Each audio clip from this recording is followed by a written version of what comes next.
DistroKid has a new service to help leverage artists looking to get signed. Is this for real? Plus, Jeremy Gruber from Friends at Work joins in to discuss mergers, acquisitions, VR, and what's to come for 2021. Stick around. We have a lot to talk about.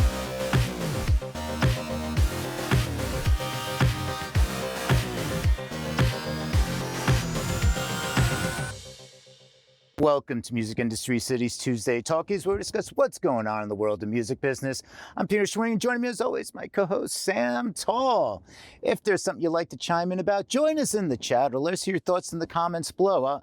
Well, we do kind of run through the show here just to give you an idea, and towards the end, when we get back as a group, we open it up to comments and everything. So if you're on Twitch, checking it out on Twitch, Facebook, YouTube, wherever you are, you can join in. And if you have some questions during, we'll get to them. So, and we have that kind of that after show kind of vibe. So you get that behind the scenes look. So coming up on today's show, we have a special guest, Jeremy Gruber, head of artist marketing and digital strategy at Friends at Work.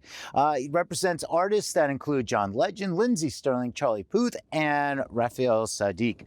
He's spent more than a decade working with artists at all levels and helping them grow their brand and businesses by bringing together traditional marketing with the latest technology. And there's a lot of technology talk we're going to have. But first, DistroKid launches a matchmaking service to help labels find unsigned artists, and Republic Records is named as its first partner. So on the DistroKid's blog, founder Philip Kaplan stated that Upstream is more powerful than just a matchmaking service, though. Our goal is to give artists power over record labels to help artists achieve better, artist-friendlier terms than would otherwise be possible. To talk more about this, let's turn to Sam Tall with his thoughts. Sam, how are you? I'm good, Peter. How you doing? This is really interesting. Can I go back to that quote? Can I go back to that quote? Our goal is to give artists power over record labels to help artists achieve better, artist-friendlier terms. You know what's funny about that quote? Power over record labels sounds like what you do when you're independent DIY, working with a distributor like DistroKid or TuneCore, CD Baby, or what have you. What it doesn't sound like is a partnership with Republic Records, the largest singles-driven record label in the United States, and possibly the world, depending on what year we're talking about. I don't understand how that's power over record labels if the record labels are the ones getting all the data and controlling the purse strings. And I don't understand how DistroKid can make a statement like that as like a value add to their partnership with a label. Right. I'd like, we're going to get back to this more. And I know you have a lot more to say because there were a few articles out there besides the blog post and music business worldwide. So I'm going to let you take the center stage. All right. And then we'll get back to that one. So there's a lot going on. I think we need to kind of zoom out for just a brief second and talk about the landscape. Firstly, the distribution space for independent artists has been incredibly hot for years, and it's just grown. I mean, we have, so many different options with so many different business models, whether it's pay a fee and keep 100% of your royalties, pay no fee, but give up a piece of your royalties, multiple tiers of service, some that include marketing and some that don't. There's just so many options for independent artists to stay independent. And that, it creates a really competitive marketplace for major labels. And I think that's a big part of the calculus now in whether you sign to a major label or even an independent label is, what's the upside? What are the resources that are going to be available to you? It's no longer the ticket to success that it used to be. It's no longer the barrier to entry that it might have been, because we see so many things coming off of DistroKid that are TikTok successes and driving millions of streams in a week or in a month or what have you. And that's all free and clear to the artist, pending any recoupments of their own that they have to budget for, like studio time or friends that they got to pay out. But, that's money straight into the pockets, and they don't have to give, 80 to 85% of it to a major label. Now, what we're also starting to see, and this has been coming for a while, is consolidation. when you have this many options and it's this competitive, it's inevitable that something is going to collapse on itself. We saw this with the label system, with the acquisitions of various majors, whether it was Bug or Zomba or Chrysalis, and now we have then we had 4 majors, and BMG had a partnership with Sony that ended, and then now EMI is split up in pieces, and BMG is back as a mini major, and then of course there's Cobalt. And Cobalt playing its position as a very, very strong, independent, large publisher, and then its acquisition of distribution platform AWAL, which then it grew and grew and grew, and then just finally sold to Sony, who apparently intends to combine it with The Orchard, which was also previously an independent company. So all this to point out that there's a ton of consolidation, especially under majors, and so what I get from this, Peter, is that what we're seeing is a gold rush around the combination of data and capital. Now, the labels obviously have the money, and the distributors, considering that they work at volume, have tons of data. The one thing I think that's been hard for labels to really capitalize on when it comes to A&R and research is having really reliable point source data.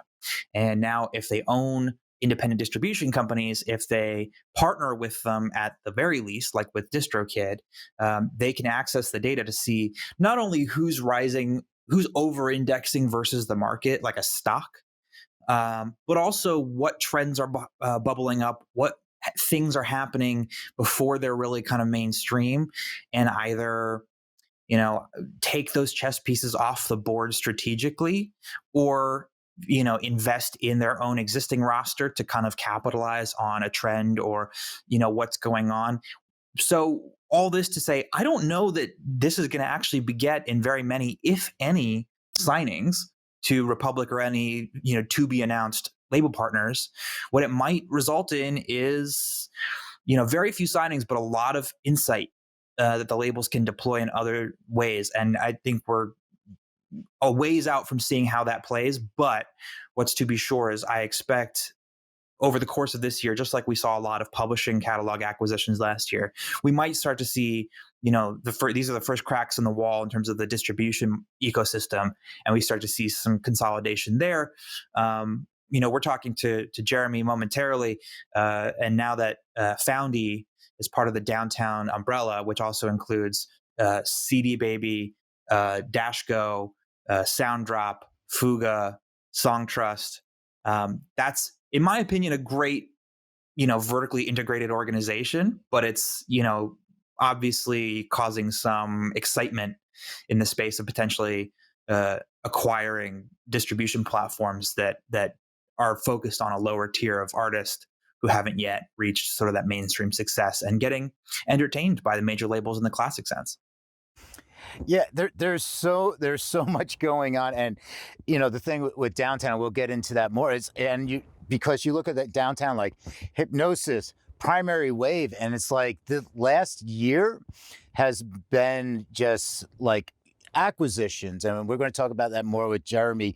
But it's been exciting, and this is something that we see like every 6 to 7 years in the industry. There's this nice kind of bell curve there where everything starts to consolidate, and then you have like consolidation, and then we see innovation, and then it takes that next ramp, and then it's like, okay, who has the money, who's looking to acquire it and everything, and just putting the data. A couple of things, just going back to your points, like the data valuations, like when Warner, think about when Warner started partnering years ago with Shazam. It's like, I always joked, I'm like, oh, it's just making their A&R team lazier because now they're looking at the data. But that's also my concern here. I mean, one thing with Republic, and I will say why Republic is one of the top labels, is they are always on the cutting edge. They are always leading that charge. They're trying something out. When they did 6 Seconds of Vine, they were signing people. So I don't necessarily have a concern that they're not going to sign people. I think they're very open to signing based on just like data and stuff, but also their gut instinct. And they've signed some great artists that they didn't take off, unfortunately, but you look at that, it's like, but my concern here, looking at all of this coming into play, is going back to like the old Music Metrics and the Next Big Sound before they were acquired and everything, is that with this kind of DistroKid has like, what kind of process, like, how do they give leverage? Is it saying that like, okay, as an artist, here's the data and here's your negotiating points? Are they going to sit across the conference table and negotiate? I'm just throwing out, hypotheticals, but here's the one thing is like, when they're giving data to Republic knows, okay, like, all right, data points, we can understand that.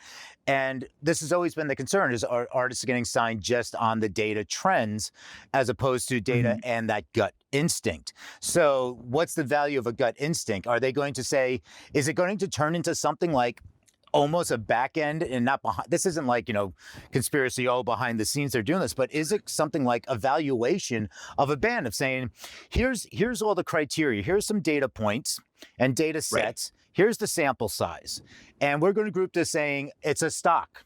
So this band is worth a valuation of X for a signing with this much potential. Is it going to really turn into this almost Wall Street-y kind of thing, which the industry did that years ago? It's even worse than that.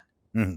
Like, I think we've gone from this phase of labels as VC. I think it was easy to frame it as like venture capital adjacent when we're in like peak tech startup 2.0, 3.0, whatever era, depending on your age.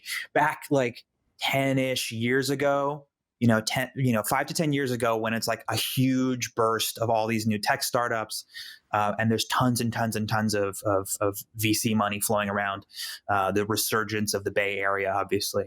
And so we could start to think of labels as venture capital. And then as a lot of that data starts to coalesce, and we have things like the Echo Nest, which then was acquired by Spotify and turned into playlist kind of, algorithms and generation, we start to see labels as hedge funds, stock pickers, things like that. And exactly what you're talking about, relying on the data, but a certain amount of like faith that if I bet on this, it'll go. And I'm making a calculated bet as opposed to just a gamble. Yeah. Well, I think if this goes full tilt data, and we obviously have the template of things like, TuneCore and now Ditto offering some kind of advanced or loan capital or whatever you want to call it, predicated on past sales as a way to project like how much you're allowed to have as an advance, as opposed to a bet on like what your potential value is if we support you. It's almost actuarial. It's almost like insurance. It's like here's the starting point. Right. We're getting into this point of just that, we're getting away from the feeling of like, I think this could go. I think if we nurture this, if we support the creativity, if we develop this artist, which everybody loves to talk about, that they're doing artist development, they're investing in A&R, blah, blah, blah, blah, blah. The reality is they're investing in acquiring assets. And then now it's going to be investing in, the capital futures of certain artists. And then the marketing is going to be the fluff around that investment. Right. Exactly. So, all right, Sam, let me kick on over. Let me get on to get Jeremy up here, because I know we can continue this conversation. There's a lot to discuss. So, all right. So, there's going to be a lot of great data talk, and as you heard, like Jeremy Foud.ee, works with some amazing artists with technology and data, and like, so this is where let Jeremy just come on up here. Jeremy, how are you? I'm like, yes, I could go on, but I'm like, let's just get you up here. Sure. Hi, good to see you. How you doing? To see you. Very well. How's everything for you? Doing pretty well, still hanging out here, but it's good. Yeah, well, I think very well is there's a congratulations in order for you about Foud.ee, as Sam mentioned earlier with the downtown music group. And, that's so much congratulations. I mean, what a great, like team and organization and like acquisitions that Justin has been putting together. I mean, he's been on a shopping spree. It's like he's trying to take over the world, I think. And but with their publishing and their assets and their distribution, and can you just briefly talk about what Foud.ee is and what it means to now be able to tie in, bring everything together? Sure. So the Foud.ee acquisition falls under the AVL group that Downtown started building. It's their digital assets group that Downtown started building, I think about a year and a half ago, before everybody went on lockdown. So they've been working on this for a while. And Found.ee itself, it's found.ee. You can check it out now. That was the shameless plug element. But it's a free system. You can go sign up. Any musicians, any creators can go sign up for it, and it's always been free. It's a data acquisition and complete marketing tool designed originally for musicians, but it works for anybody who is a creator of any kind, and that's really what it's designed to support, so that a creator could own their own career. And there are many tools. Primarily, it's an advertising tool. It's a way for people to buy advertising, display advertising, and find new audience, and then use retargeting to reach their existing audiences, people who have engaged with the content before. And it's a series of tools to help connect those dots. So all the tools to acquire that data, whether it be retargeting pixels. So there's a URL shortener that adds a cookie to the computer of the person who clicked on it, so you can collect that data, understand who that is, where they came from, and then advertise them later. There's a marketing page where you can, in a matter of seconds, design a really great, rich media page with content and links, all of your links consolidated into one place. So that also, fires that pixel and gets that data in place so that you own all of the information about your audience. There's email marketing, there's email data acquisition that we've added recently. So there's all kinds of great tools. And I think really where it falls in with this acquisition and why it's such a great connection is looking at the AVL suite of tools. You've got CD Baby, Dash Go, you've got all of these great digital tools for artists and creators to distribute and own their own content. And Tracy Maddox, who was the CEO of CD Baby before, is now the head of the AVL division, has been a champion for Found.ee since day one. They were one of our early investors. And they really came to the table with this vision of a complete set of tools to help independent musicians. And I think that's something really interesting that Downtown has through this AVL group, and it extends to Song Trust, where you can manage your royalties, and Dash Go and CD Baby, where you can manage your distribution, and Fuga is all in the, with more distribution repertoire management. There's all these great tools. So the goal is, and what we're building now, and Jason Hobbs, the founder of Found.ee, is going to be an executive at AVL and Downtown, is linking all those things together so that, if you're a Fuga user, you have access to all the data tools of Found.ee. If you're a Dash Go user, you have all the data tools of Found.ee. If you're a TuneCore user, there's all those tools linked together. And we actually already have some of that. Some of it exists. Found.ee is part of Show.co, which was CD Baby's marketing platform. So that's been there for a while. It's just extending those integrations. It was a natural. It was a natural growth, and coming together. Exactly. So fantastic, and we're going to talk. I'm going to get back to data when I bring Sam back up here. We're going to talk about all this importance of data, and with the distributors and with marketing, everything. There's so much. I wanted to touch just really briefly.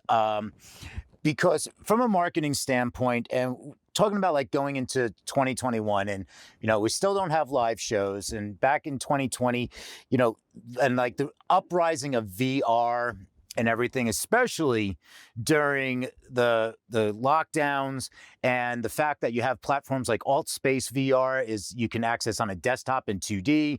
The Oculus Quest 2 came out with a price point that lends itself to mass adoption. I mean, they estimated 1 million sold. Mass adoption rate is about 10 million, and that's when we're really going to see the hockey stick curve go into play. But you've worked with artists, and John Legend that did an immersive immersive 360 video in Wave, and also with Lindsey Stirling, who you can go to Wave VR. It's now Wave, but now it's actually shutting down because they're consolidating more into live events. So Wave is shutting down. So all of Lindsey's stuff is going to go away. I know a lot of people are moving over to this other platform, Neos, but I really just wanted to touch base really quick because I've been doing a lot in VR. We do VR music and VR networking events, like 150, 200 people roll through every Monday night in Alt Space. So I just wanted to get your thoughts on like, what's just quick overview, like thoughts on like with marketing and incorporating musicians into the VR platform and what your experience has been working with those artists.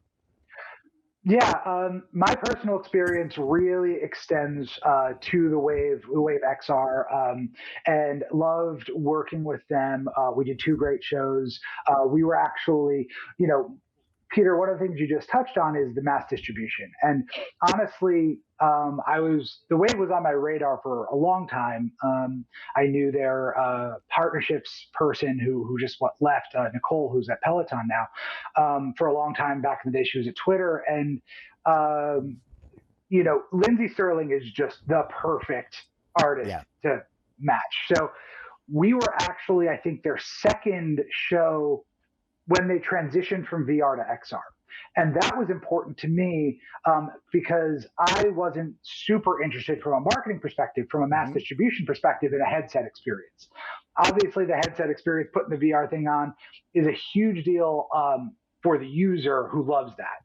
But for me, I was marketing a record. I wanted people. I wanted to reach as many people as possible. And we were able to have a million people watching that first broadcast that Lindsey did. And I think she was the second mixed reality show. So there was a headset experience and a 2D experience. You could just go on YouTube, you could go on Twitch, and you could watch it in real time. And that was cool because she was in a mocap suit in a virtual world. It's still available on YouTube. You could still go check it out. And that was more about breaking boundaries of what a live experience is than it was about engaging an audience and doing something really special that you couldn't possibly do live. It was in a physical, video game environment. You can't do that. When it was John, we had been planning it since before the pandemic started. So John Legend did one also. His was in a magical Caribbean style club. That one also brought with it elements of he couldn't perform live. So he really was sitting and playing piano and singing in a mocap suit and standing with a microphone singing in a mocap suit. And then he was transported into this magical, Caribbean club that was called Bigger Love, the name of his album. And we loved doing that and engaging with those fans. And that was, again, it was a way to reach people. It was earlier, it was about June. So it was earlier in the shutdown. So it was still, all these virtual concerts weren't happening. It was still a pretty special event. But that was a big moment from a marketing perspective for data acquisition. We had, it was free, but we had people signing up for tickets. So we collected all the data around those. And then, and we collected many, many email addresses that we still use to this day and had great experiences and raised money to help people who are currently incarcerated and impacted by COVID, which is a huge issue right now. So we were raising money for that. The gift that keeps on giving about the Wave is it's all mocap data. So the artist doesn't actually have to perform again, to do it again. We rebroadcasted Lindsey's performance a year later as a fundraiser for St. Jude. And all she did was get in the mocap suit to do a chat. So she's great talking to her audience. She did a chat with her audience, and they replayed the same performance from a year before of her dancing and playing violin. So it looked live, and then she was there live for the chat. And I think we raised over $50,000 for St. Jude in an hour. Wow, so that was a huge event for us. And so we keep doing it. And my understanding is the Wave isn't going away completely. It's that they are powering these other experiences. The headset experience is going away, right? But they're going to keep on powering these other experiences, which to me was the exciting part until you get 10 million. Now in music, it's Beat Saber is like the only, big VR thing that I've heard of that really lands. And we don't have any artists in Beat Saber yet, but I've talked to them a little bit, and I love the idea. It's super fun. I like watching videos. Yeah, if you can land like the music pack, like the BTS music pack in Beat Saber, that's like that's like similar to getting your music on like in TikTok. It's like that's the new gaming. It's the new video games, but it's VR and gaming. It's all starting to come together, and that's really really interesting, and it's amazing. And it's great to see like what John and Lindsey are doing.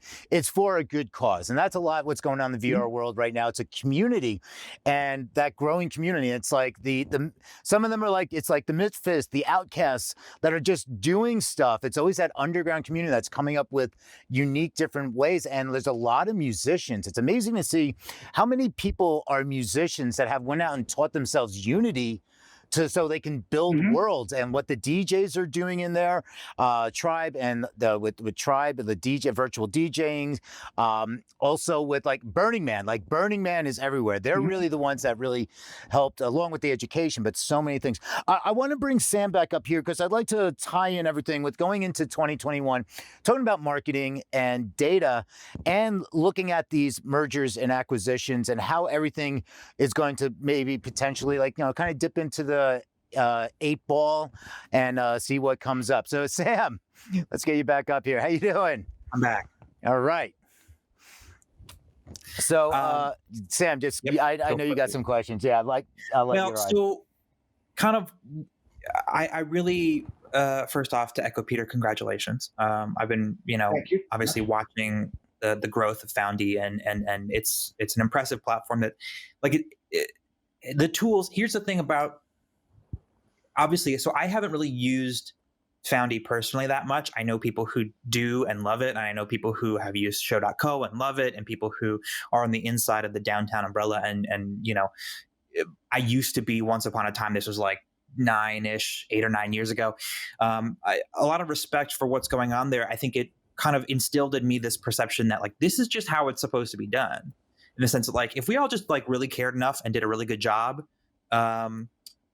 a lot of the stuff that seems like successful, innovative ideas would kind of just be de rigueur, and I think I bring some of this mentality into the work that I do at Studio 71, monetizing music content on YouTube, especially. It's like we're just plugging holes half the time, and we're just trying to run an efficient business that seems to be, underwhelming to other companies, but if they only cared enough, they'd see just how much gold is hidden for them, for their assets. How do you kind of figure, from a marketing perspective with friends at work, and also in what's going on with Found.ee and its sort of like next life, what's your sort of prognosis of what is the current state of affairs in marketing music, and what you think needs to happen to get us over this, this hill of the next phase of recordings as like the central piece of the music industry? That's a really good question, and it's something that I think about all the time. I think Found.ee, almost as a metaphor for it, it's really management centralizing all of it in one place. And it's something that, as a user of Found.ee, because I was a user before I was a partner, that I really never understood is that kind of data, that the short URLs, all those marketing pages tend to be owned by labels. Labels working with Found.ee, Concord uses Found.ee exclusively. A lot of labels use Linkfire. A lot of labels use Smart URL, featured on FM, and no, with all those people, there's no shade whatsoever on any of those, and we have tons of respect for all of them. The labels tend to be the ones who give you the link and say, hey, use this link. And then all that data goes into into a label repository. To me, the whole purpose of Found.ee being free and unlimited sharing of accounts is, I have an account. Lindsey Stirling has 2 different label partners, and multiple gold records that are distributed on TuneCore. So we need to be able to give our links to BMG. We need to be able to give our links to Concord. We need to be able to distribute our links internally.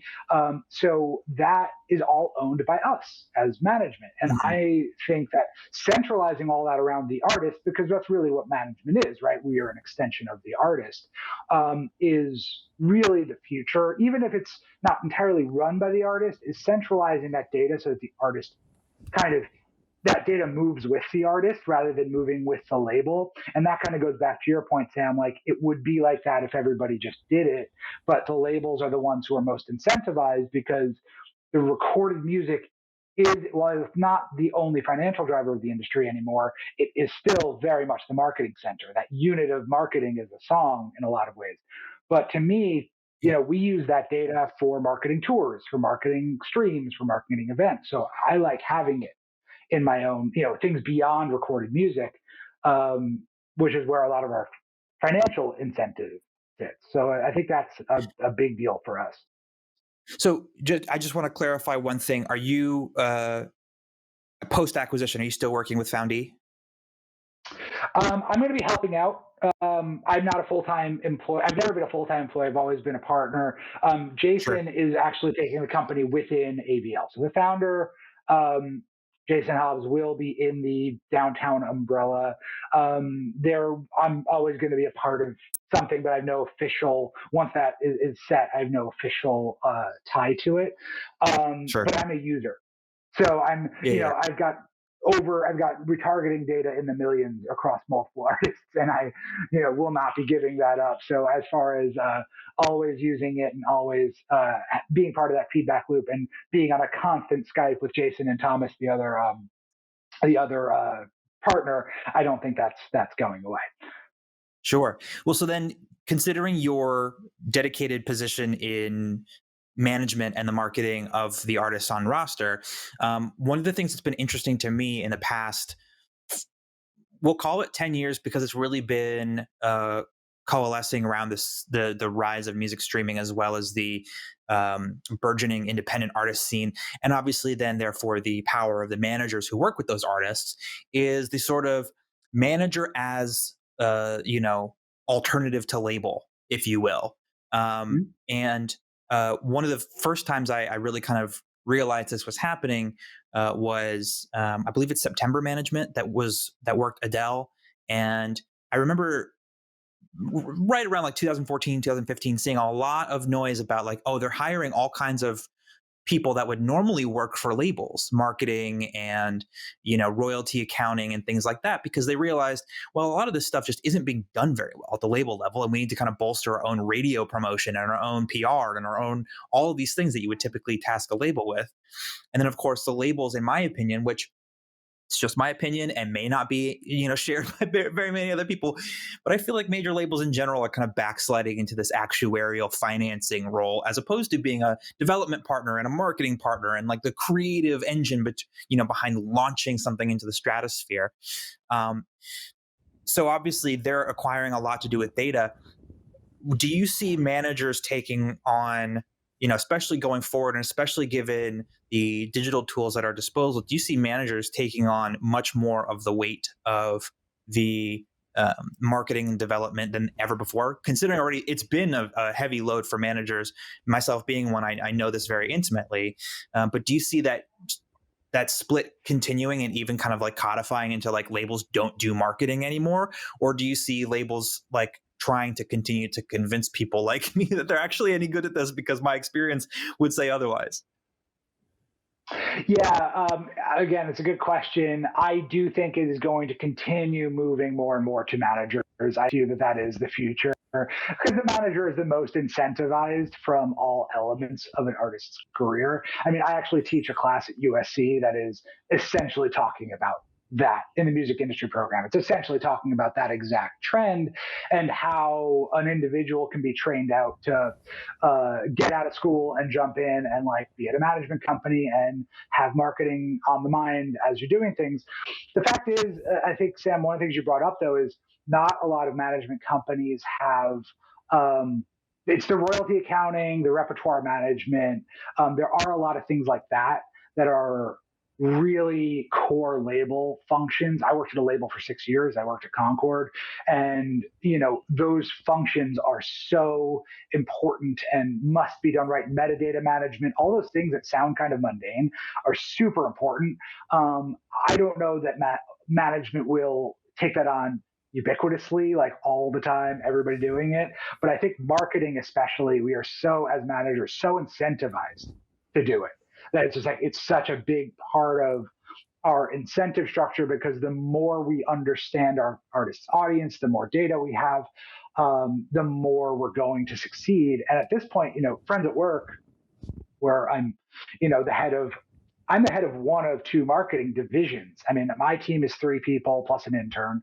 And then we have a whole other team that is focused solely on brands, and a head of brand marketing who just is doing so I'm only doing kind of the record label style of DSP partnerships, data acquisition, fan engagement. And then we have a whole other person who is brand deals, getting, money and that kind of flow. And that's something that, she works with the labels, she works with the agencies to manage that. But we have an internal person who has to do that. And that's how much business flow there is there. That's brand new. I mean, that's by brand new, I mean, the last 10 years in management, maybe 15 at most, that a management company but not like would 60, 70. Function. Right. Yeah. It's not an old school manager function of, the start of the management business. And there's so much, and even when it comes to the data, it's extrapolating, interpreting, putting it to the right use. Because if you're not looking at data in the right way, or you're not looking at the right question and answer, it just takes you. It's not going to give you any results that you're looking for, or like that. That's a good point. Sam, you mentioned something earlier about how the majors lack point source data. And I actually was thinking, and I wrote this down, that the challenge is both sides are kind of lacking a certain kind of data. The major labels are lacking point source data, that bubbling up, that what little thing, we have an artist named Spielberg who is really killing it with Reddit live streams. He does 2 Reddit live streams a week. It's not a big live stream platform. It's brand new. Every single time he does it, we see an uptick in Spotify followers. For Spotify followers from a Reddit live stream, we are actually seeing that correlation. No label is looking at that. We have to send that to them. But what we lack as managers is the granular data. It's the skip rates. It's the, this play. We know how many blunt streams moved something on Spotify playlists. We know we can do pretty good granular data on YouTube, but we know kind of bigger trends on Apple, Amazon, Spotify, pretty granular on YouTube. But the labels all have the Spotify API. They know exactly what's moving where. So to Peter's point, then the question is, do you read it right? Do the labels know how to read it in context? Because we lack the context as managers altogether. We have 2, 3, 4, maybe 20 artists at a big management company. They've got hundreds of releases that they can compare it against. But if you're making the comparison wrong, comparing 2 artists with very different demographics and expecting the same results, are you going to get the right end result? That's a good question. I don't know. I don't work in the major, so I can't comment on connecting those dots. Yeah, and I love the fact that Reddit streaming, and this is something that so many musicians aren't aware of, these other platforms, and especially during this time, just fun, there's Twitch, there's YouTube, and it's and there's Instagram, and it's live streams, and then all of a sudden you start hearing about these artists on Reddit. It's whoa. And for Reddit users, it's a completely different world. They're not used to a musician live streaming. So that's a great pocket. And that's what is great about what has occurred. It's the innovators and are oh, I can live stream here. Let me go do this. And let me try this out. I mean, LinkedIn has the live stream if you can get accepted into that program. Twitter has fleets. I think they're fleeting already, but it's a fleeting moment. I just don't understand the purpose of that, but everything's trying to be Instagram. Everything's trying to be TikTok. But where you can stand out in going, especially when there's no live. I mean, we're not going to see live for a while. So the opportunities to stand out and you can collect information. And like you said, it's like Clubhouse now. I mean, Clubhouse, I've moderated some panels in there and my Instagram is blowing up. So now now my audience is becoming more Instagram. And I'm having chats with, so it's utilizing what technology is there, what is making the needle move, and double down on that almost. What's interesting, Peter, is you mentioned Clubhouse, and I heard that there's quite a bit of public songwriting happening, which is super fascinating to me. I am pretty bearish on Clubhouse in general. I think as a whole thing, it has a lot to prove, and I'm not sold. But one really interesting use case is if a Clubhouse room of songwriters get together and co-write in real time over Clubhouse in front of a listening public. I don't want to say a watching public, but a listening public, and they can kind of, be a fly on the wall in the studio. And I think that's a really exciting kind of experience for a lot of people that don't understand how that works. And for a lot of songwriters, they wouldn't think of that because for them it's so normal to engage in that process, and you don't necessarily want to be on display while you do it. But it creates an opportunity it's an additional touch point for connecting with artists. And I think, tools like that, anytime there's something new, I mean, to me, it's reminiscent of the old adage in live booking. It's like, well, you got to do small markets and college dates because they don't get any performers coming through. So they're, hungry for it, and you'll get a lot of draw on the big guarantees and all that kind of stuff. And it's like, yeah, it's true. And it never fails to be true because it's just for some reason, we never exhaust the fact that there are untapped markets. Or one of my favorite things is when I have an artist with a particular hobby, maybe they're a computer enthusiast or they're a whiskey enthusiast. It's like, okay, I'm going to get their record premiere in that enthusiast magazine or website, not in Billboard, not in, Pitchfork, because it's a different saturation. Exactly. And Sam, you're hitting. Go on, Jerry. I was going to add to what give Sam a yes and one of the things you're hitting on that's really interesting that we think about a lot is even when you're dealing on a bigger artist level, like an artist with an established audience, reaching that fan base, you almost have to create something unexpected and new. We still put artists on late night TV shows, on YouTube. These are those a lot of those live streams where you see artists from all around the world streaming and things like that. They just don't. They're great things to do, but they don't move the marketing needle. You don't see that data feedback in the same way that you do when you really capture people's imagination. And I think that element of surprising and new, surprise and delight, I guess, is the term that gets used a lot. Capturing an audience that's not necessarily expecting to see an artist, today, which is why, on the bigger level, TV syncs work. A sync in a show where the artist is on TV and the song is really prominent works really well, or something new coming out on TikTok or Twitch, surprising people, really capturing their imagination. Fleetwood Mac Dreams, a guy on a skateboard, totally out of context of the song, but now you have it playing in your ear, and now it's catching on, and then Mick does it, and now it's a meme, and now it's fun. Just kind of capturing people outside of their expectations seems to be such a huge part of actually moving that needle. Exactly. And it's, one thing I was going to ask you before we start wrapping up, because I know you're very busy. I mean, we can go on forever. And I still haven't even talked about NFTs with you. So I think that's going to be a whole different conversation. I would like to talk about that. That's cool. Yeah. Yeah. But just when it comes to if you were giving advice to that, the artist, it's like the artist that's been grinding, that's been getting the pickup, that is starting to see some movement. Maybe they're on a small independent or they're just about to get signed. Looking at 2021, what is it with all these different platforms? And it's so easy as an artist when they don't have a team to get bogged down and lost in everything. What would you want to say as a takeaway for an artist in that space to focus on when it comes to marketing themselves? The thing that we're working on really, there's kind of two elements. One is, I think know who you are and be different, and like really try and identify like the biggest thing that I talk to a lot of our younger marketing team about, and artists and my students about, is really trying to identify what it is that makes an artist special, unique, and different. Like, why would you listen to this artist's music over any of the other competition in the world, and the competition being literally everything else in the world: Netflix, gaming, social media. You could do anything else at any moment, work, all the time. Why would I listen to this artist in one of those things?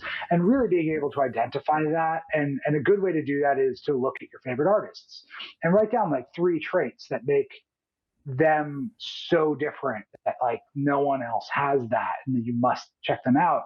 And then identify those things, or even create them within yourself, like decide what that's going to be. And then creating the authenticity, just putting it out there and like reiterating that work over time. I'm not quite fully sold on the just make music and put it out, make music and put it out thing that a lot of people do, like just driving singles all the time. I do prefer having a little bit more setup, a little bit more around it. But those things should all, like artwork, video, content, everything is about content and distribution. And all of those things should tie back to those things that make you special, unique, and different. So if your single is hardcore punk and you look like a young pop star, there's got to be a reason connecting those 2 things. That might be awesome, but there's got to be a reason for it. And then the fact that we are right now in a moment where between TikTok, to a lesser degree, Clubhouse, Twitch, where there are additive algorithms. For years we had Facebook and Instagram were the only kind of marketing tools. Between 2012 or so with YouTube, and now with now with TikTok, there has not been a time where an algorithm adds to your audience. Instagram and Facebook algorithms remove your audience. They take the people you have as followers and they decide the small group that should see it, not all of them. What TikTok is doing is they're saying, no, this is cool. A lot of people want to see it. We're going to push it out there. So it's a new opportunity. I would not advise my artists to hope to go TikTok viral, because you really can't control that. But a lot of artists are building interesting fan bases on there that they are able to maneuver. I think that's really interesting. And I think things like Clubhouse might have that, at least in the short term. Things like Twitch, where like people are kind of, if you're in the right demo, if that works, then people can kind of find a tribe on there. And Reddit too has been really strong for us. Anywhere where there's like new tribes building are good places to look. Fantastic. All right, I think we're going to have to wrap up for today. This has been fantastic. I know we can keep going. Jeremy, can we have you back in like a month? Like, because we can keep going forever. Yeah, I would love to actually have that digital. The digital collectibles conversation is one we should have for sure at some point. Yes, definitely. So, Sam, any final wrap-up question or anything for Jeremy before you head out? I just want to say, Jeremy, I appreciate you joining us and sharing your thoughts.